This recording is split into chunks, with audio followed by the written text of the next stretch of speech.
Hello dear students, class 11th physics, chapter system of particle and rotational motion.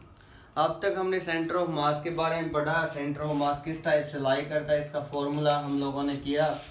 जो RCM था उसके अंदर हमने पढ़ा m1x1 plus m2x2 divided by में m1 प्लस m2। ओके, ये तो था टू बॉडी सिस्टम के लिए, टू पार्टिकल्स के लिए। अगर नंबर ऑफ पार्टिकल्स हैं तब भी कोई फर्क नहीं पड़ेगा। सेंटर ऑफ मास जो होगा, अगर हम बात करें x के कोऑर्डिनेट की, तब वो फॉर्मूला रहेगा m1x1 plus m2x2 up to mnxn divided by M total mass of the system m1 plus m2 plus m3 up to mn।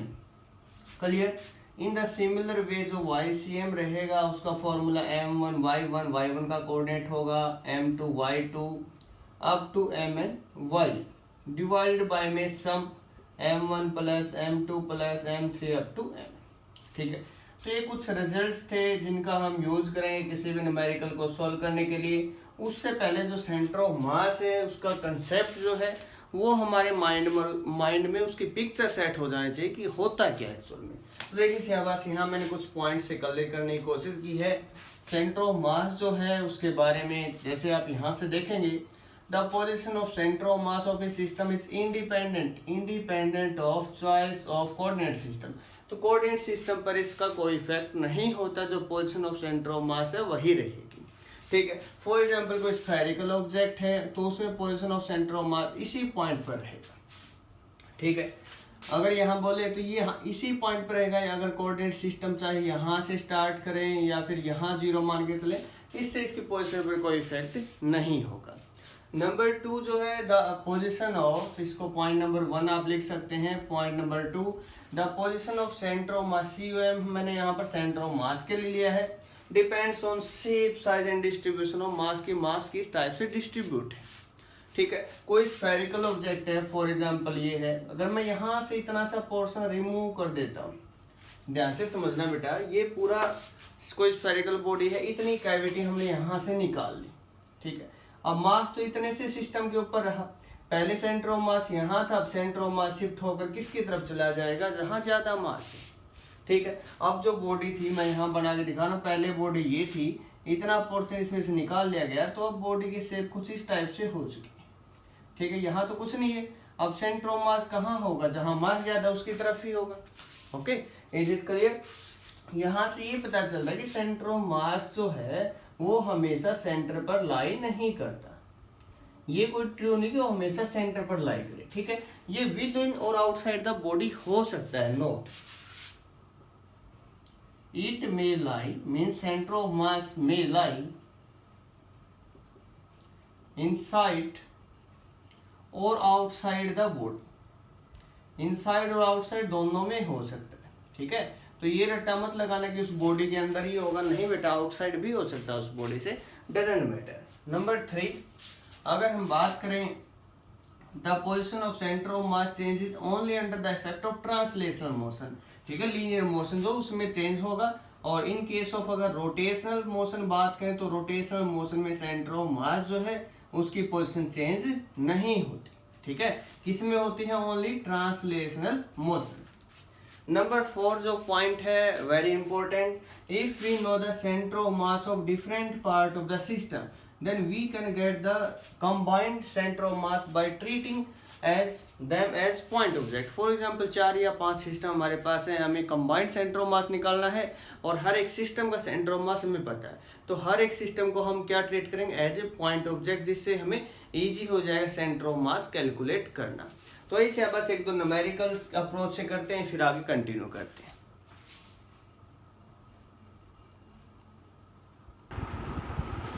अब देखिए बस इसी एप्लीकेशन का हम यूज करके अब न्यूमेरिकल ट्राई करते हैं। We have to calculate, question जो हमारे पास है, वी हैव टू कैलकुलेट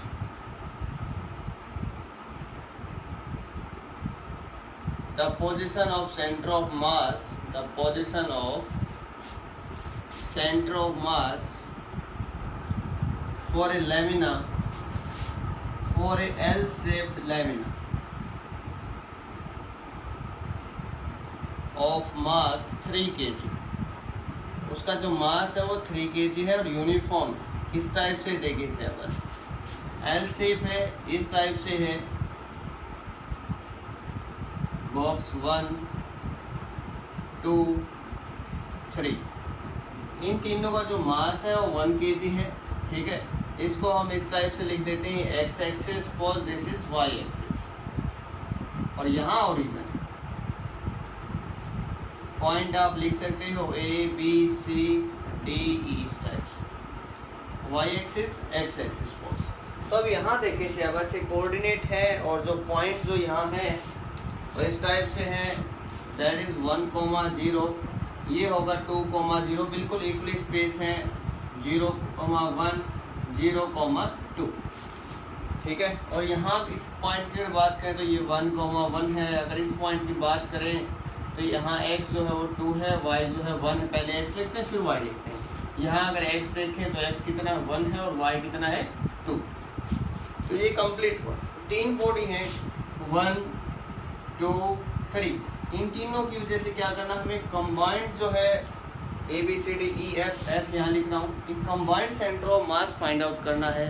तो हमने जैसे अभी फोर्थ एप्लीकेशन मीन्स फोर्थ जो इसका कंसेप्ट था उसका यूज़ करेंगे। यहाँ इन सभी को हम क्या मानेंगे, पॉइंट ऑब्जेक्ट ट्रीट करेंगे 1 2 and 3 को। अब इसका बॉडी का सेंटर ऑफ मास कहाँ लाई करेगा, मास इक्वली डिस्ट्रीब्यूट, तो यहाँ लाई करेगा और वो पोजिशन क्या होगी 1/2, 1/2, x में भी 1/2 बेटा, y में भी 1/2। अगर इसकी बात करें तो इसका सेंटर ऑफ मास यहाँ लाई करेगा, पोजीशन क्या होगी x की 3/2, क्यों 1/2 ये और 1 ये, क्योंकि इसको हमने यहाँ 0,0 इसके रिस्पेक्ट में हम चेक कर रहे हैं, ठीक है। y कितना है यहाँ पर 1/, अगर मैं यहाँ बात करूँ तो यहाँ x कितना है 1/2 और y कितना है 1 ये और 1/2 ये 3/2।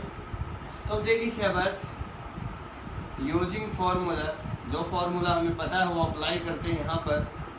तो फार्मूला जैसे अप्लाई करते हैं XCM क्या था, m1x1 plus m2x2 plus m3x3 divided by में m1 plus m2 plus m3, क्या यही फार्मूला था।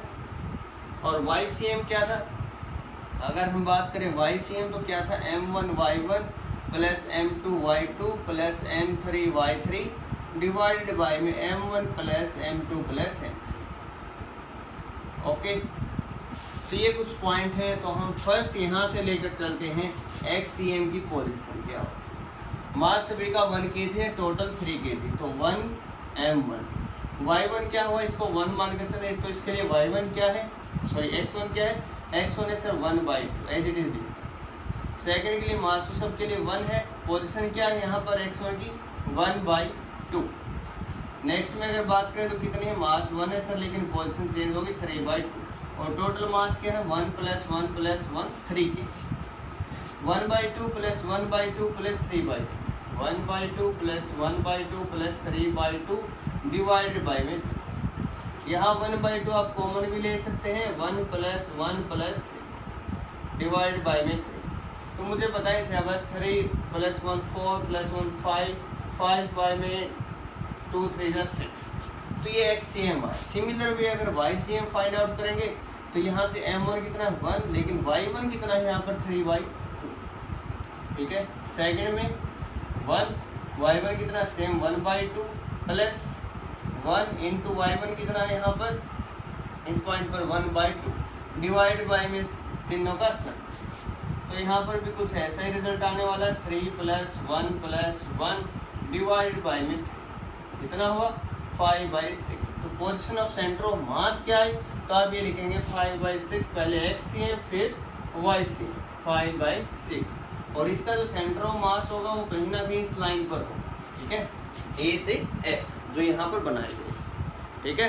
उम्मीद करता हूँ आपको ये बात समझ में आई होगी। अब हम बात करते हैं linear momentum of system of particle. तो देखिए शाबाश, linear momentum of system of particles.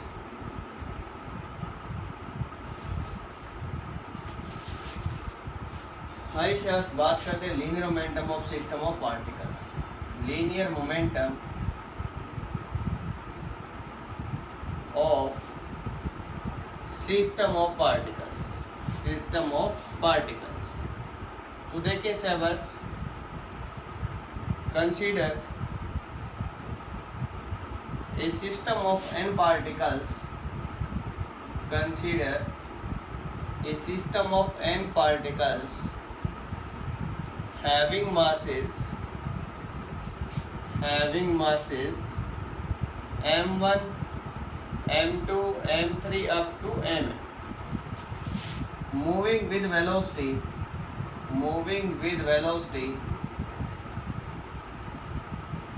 v1, v2, v3 up to vn respectively. तो ये उनकी वेलोसिटी है। अगर हम मोमेंटम की बात करें, लीनियर मोमेंटम जो हमने पढ़ा हुआ है, क्लास 9 में भी पढ़ा है, तो लीनियर मोमेंटम का जो फॉर्मूला होता है P = मास इंटू वेलोसिटी, आप सभी को पता है। और लीनियर मोमेंटम एक वेक्टर क्वांटिटी, इसके बारे में भी हम सभी को नॉलेज है। तो अब हम बात करते हैं linear momentum of first particle. Linear momentum of first particle, तो फर्स्ट पार्टिकल जो है उसका लीनियर मोमेंटम क्या होगा? तो फर्स्ट पार्टिकल जो इसका लीनियर मोमेंटम क्या होगा? P1 = क्या होगा? मास into velocity m1 v1। Okay, तो ऐसा हम इसको लिख सकते हैं, linear momentum of first particle. अब similar way linear momentum of second particle अगर हम बात करें, तो सेकंड पार्टिकल के लीनियर मोमेंटम क्या होगा? P2 = m into v2।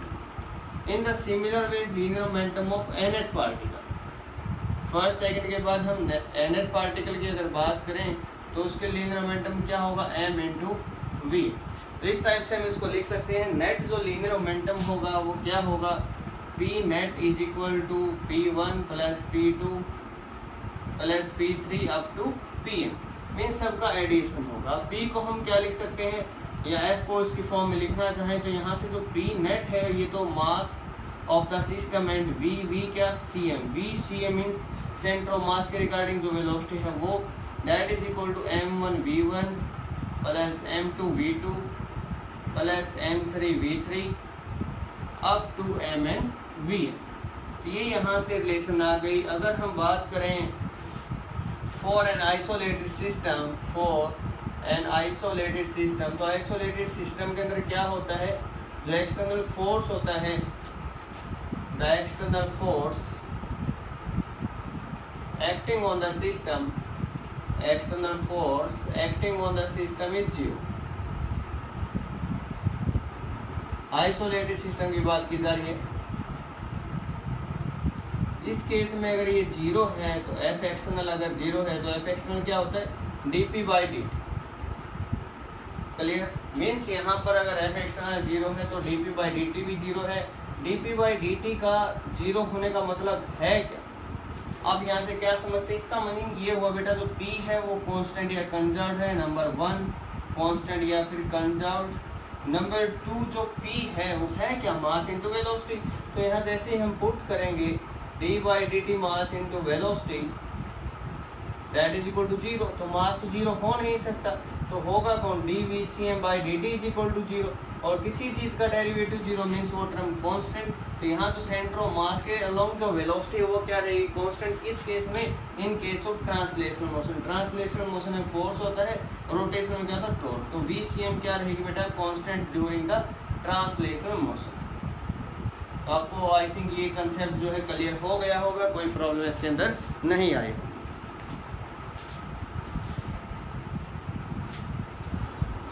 देखिए शाबाश, अगर आपके पास स्मॉल मास एलिमेंट के केस में अगर कभी बात आए फॉर कंटिन्यूस मास डिस्ट्रीब्यूशन, तो उस केस में आप क्या करेंगे? तो यहाँ से जो अब तक हमने फॉर्मूले किए हैं RCM, आपको जो फॉर्मूले याद रखने हैं, नंबर 1, क्योंकि फॉर्मूले के बिहाफ पर ही आप कुछ इसमें से कर सकते हैं। m1r1 + m2r2 / m1 + m2। ये है टू बॉडी सिस्टम के लिए, ठीक है। अगर VCM भी आपको निकालना पड़े सेंटर ऑफ मास के अकॉर्डिंग, तो V1 अगर आपको गिवन है तो आप यही फॉर्मूला उस केस में भी यूज करेंगे, ठीक है। नंबर 3 जो आपके पास यहाँ पर है, वेरी इंपॉर्टेंट, RCM जब आपको निकालना पड़े स्मॉल के केस में, तब उस केस में आपको क्या करना है? 1/m, m तो मास है पूरे सिस्टम का, इनटू यहाँ पर पोजीशन वेक्टर एक r वेक्टर है यहाँ पर, इनटू dm, ठीक है। तो r के यहाँ पर कंपोनेंट होंगे x i cap, y j cap, z k cap जो भी है, तो यहाँ RDM यहाँ पर लिखा गया है पोजीशन। अगर यहाँ पर x का कोऑर्डिनेट तो XDM आ जाएगा। DM क्या है यहाँ पर जो आपको याद रखना है, ये small mass element, small mass element. इसकी वैल्यू निकालनी होगी हर बार आपको, इसकी वैल्यू निकालनी, सभी रिजल्ट यहाँ से आए। कैपिटल M क्या, total mass of the system, total mass of the system.